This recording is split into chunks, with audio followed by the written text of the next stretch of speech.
Mga celebrities na nakaaway ang biyenan at nanay ng nakarelasyon nila sa showbiz.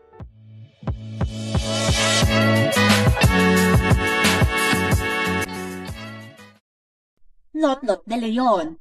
Marami ang hindi nakakaalam sa istorya noon tungkol sa away ni na Lotlot de Leon at ex-mother-in-law nito na si Pilita Corrales. Matapos kasing maghiwalay ni na Lotlot at nag-iisang anak na lalaki ni Pilita na si Ramon Christopher, nagkaroon ng hindi pagkakaintindihan ng dalawa. Sa kanilang paghihiwalay, isinama nito ang panganay na si Janine, samantalang naiwan sa poder ni Monching ang tatlo pa nilang anak. Sa kanila kasing pagsasama, nakadepende pa rin sila kay Pilita na nabansag ang paladesisyon sa kanilang pamilya. Nang bumalik noon si Lotlot sa pag-aartista, ginawa niya ito para maging independent silang mag-asawa at hindi umasa sa biyenan. Hindi ipinaalam ni Lotlot ang tungkol dito sa publiko dahil usapang pamilya iyon. Subalit hayagang ipinamalita ni Pilita ang tungkol dito sa isang interview. Itinanggi naman ni Lotlot ang lahat ng akusasyon ng kanyang biyenan laban sa kanya. Sa kabila nito, hindi naman siya nagsalita ng negatibo laban sa dating mister at biyenan.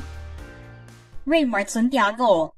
Nagkaroon ng matinding iringan sa pagitan ni na Raymart at Mami Inday Barreto noon. Matatandaan na nagkaroon ng hindi magandang hiwalayan ang aktor at misis nitong si Claudine Barreto. Dahil isang ina, natural lang nakampihan ng kanyang mother-in-law ang anak nito. Subalit dinanggit ni Raymart na kahit kampihan nila si Claudine sa mga isinampang kaso laban sa kanya, alam ng mga magulang ng dating misis kung sino ang nagsasabi ng totoo. At dahil ipinagdiinan ni Raymart na sa kanya dapat mapunta ang kustodiya ng mga anak nila na sina Sabina at Santino, nagalit na ang kanyang biyenan.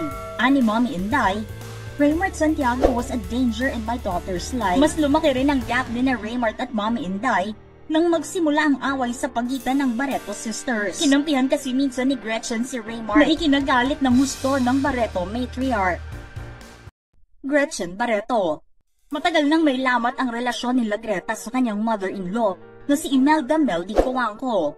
Hindi kasi nito gusto ang dating actress para sa anak na si Tony Boy. Minsan ding pinag-usapan sa entertainment world ang tungkol sa kiss scandal na kinasangkutan ni Gretchen. Dito ay matinding galit ang naramdaman ng ina ni Tony Boy at sinabing hindi na nito binigyang respeto ang kanyang anak na lalaki. Kaya naman hiniling niya na hiwalayan na ni Tony Boy ang aktres. Subalit naging matigas ang anak at ipinaglaban nito si Gretchen. Nanindigan din sila Greta na kahit kailan ay hindi na ito makikipag-usap pa sa biyenan.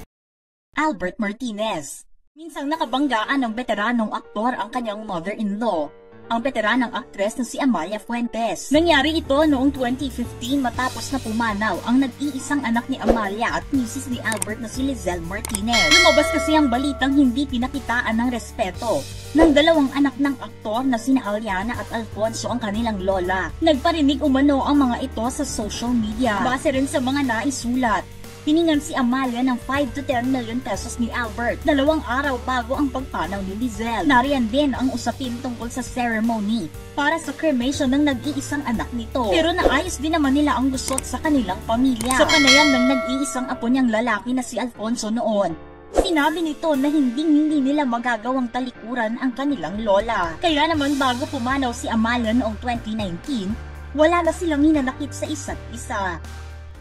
Ano ang inyong reaksyon sa ating listahan ngayon? Just type in your thoughts in the comment section below.